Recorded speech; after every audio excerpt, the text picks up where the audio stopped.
Let me just ask a follow-on question. I appreciate Senator Blackburn's line of questioning from earlier, which may highlight some of the limits on transparency. As we have sort of started, I think, with our opening statements today, are trying to look at ways that in this new world we can provide a level of transparency, maybe you said it's going to be very difficult in terms of explainability of AI, but just understanding a little bit better how to provide users the information they need to make educated decisions about how they interact with the platform services. So the question is, might it make sense to let users effectively flip a switch to see the difference between a filtered, algorithm-based presentation and an unfiltered presentation? Try commenting. I mean, there are already, for example, search services that aggregate user searches and feed them en masse to search engines like Bing, so that you're effectively seeing the results of a generic search, independent of specific information about you. Works okay. There are things for which it doesn't work well. I think that this idea of, you flip a switch, I think that is probably not going to have great results, because I think there will be, unfortunately, great motivation to have the case where the switch is flipped to not give user information, give bad results. I'm not sure how you would motivate giving good results in that case.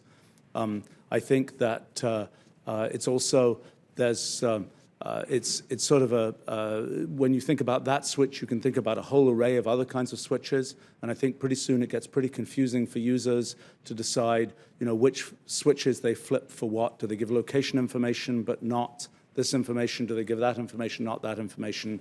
I mean, my own feeling is the most promising direction is to let some third party be inserted who will develop a brand. There might be 20 of these third parties. It might be like newspapers where people can pick, do they want news from this place, that place, another place.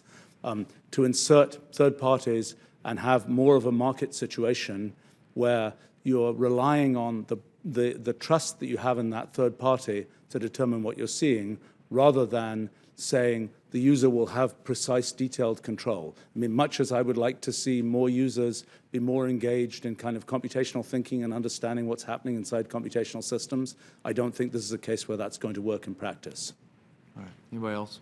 Mr. Richard. So I think the issue with the flip the switch hypothetical is users need to be aware of the trade-offs, and currently so many users are used to the conveniences of existing platforms. So if there's currently a privacy-preserving platform called DuckDuckGo, which doesn't take your information and it is gives you search results. But if you're used to seeing the most immediate result at the top, DuckDuckGo, even though it's privacy-preserving, may not be the choice that all users would use, but they're not hyper aware of what are the trade-offs of them giving that information to the provider. So I think while I understand the reason you're giving that metaphor, it's important for users to understand both the practices of a platform and also to understand the trade-offs, where if they want a more privacy-preserving service, what are they losing or gaining from that?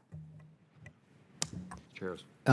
Yeah, the issue is also that users, I think has already been mentioned, will quote-unquote prefer, because it saves them time and energy, the summarized feed that's algorithmically filtering it down for them. Even Jack Dorsey at Twitter has said that when you show people the reverse chronological feed versus the algorithmic one, it saves them time, and it's more relevant to do the algorithmic one. So even if there's a switch, most people will quote-unquote prefer that one, and I think they have to be aware of the trade-offs, and we have to have a notion of what fair really means there. What I'm most concerned about is the fact that this is still fairness with respect to increasingly fragmented truth that debases the information environment that a democracy depends on of shared truth or shared narrative. But that's more. I'd like to comment on that issue. I mean, I think the challenge is when you want to sort of have a single shared truth, the question is who gets to decide what that truth is. And I think that's, the question is that decided within a single company, implemented using AI algorithms? Is that decided in some more, market kind of way by a collection of companies? I think it makes more sense in kind of the American way of doing things to imagine that it's decided by a whole selection of companies rather than being something that is burnt into a platform that, for example, has sort of become universal through network effects and so on. All right. Well, thank you all very much. This is a very complicated subject, but one I think that your testimony and responses have helped shed some light on, and certainly will shape our thinking in terms of how we proceed. But there's definitely a lot of food for thought there. So thank you very much for your time and for your input today.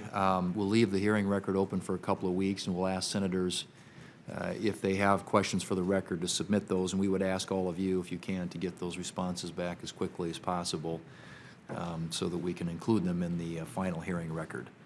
I think with that, we are adjourned.